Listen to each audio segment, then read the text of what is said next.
The only thing black people value, really, because we've been trained, is what? Impressing other black people. That's as far, collectively, as our thoughts go.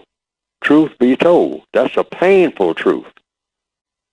But we got to make a priority, replace the system of white supremacy with justice. That has to be the priority. We got to get out of what we call that whole thing about black culture, because black culture is about one thing. If we tell the truth, look at it, just don't believe what I'm saying, just look at what we actually do.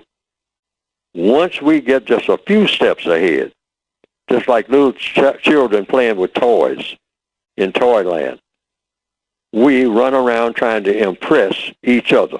That's like slaves rattling their chains at the bottom of the ship, saying, my chains are shinier than yours, telling the other slave that. And sometimes get into a bragging thing that leads to an argument. And there they are banging each other over the head with their chains. And we are still in that state of mind in 2016, worldwide, truth be told. We don't have any ambition that goes beyond one black person trying to impress another black person any way that we can, including just going in and shooting up the place. That makes an impression. I killed him.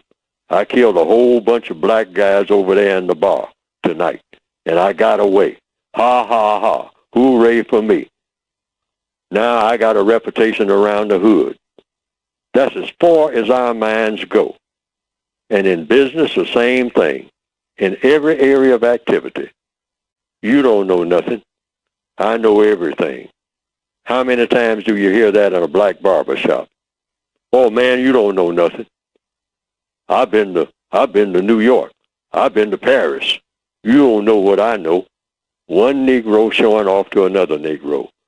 Black people making a priority for their entire lives of showing off their shiny chains that were put on them by the white supremacists to other black people and calling it life.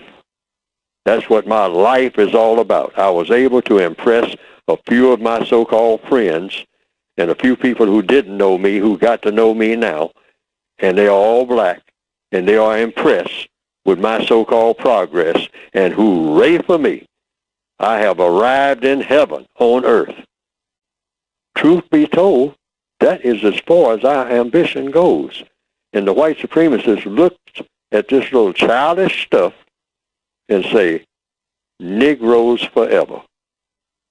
I got them right where I want them. Because our ambition is to conquer the entire universe, if we can, and everything in it.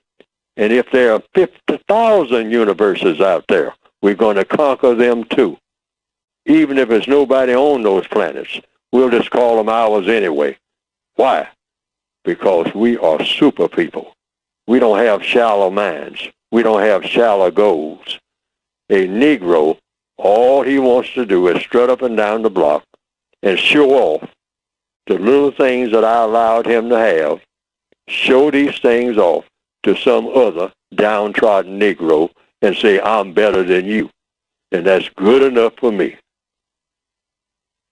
Now, some people have said they've seen some cartoons of my work on the internet that have been presented, and that it pretty well embellishes what I have been trying to say in my textbooks. And to the extent that it does that, well, that has been, from what I understand, some people reported to me, a plus. Because they didn't understand what I had written very well, but when they saw those cartoons that just repeated what I was saying and attaching my name to it, and came right out of the book, the material did, they say that they better understood it. And I can understand that because people are kind of visual, particularly in the year 2021 now, more more visual than ever.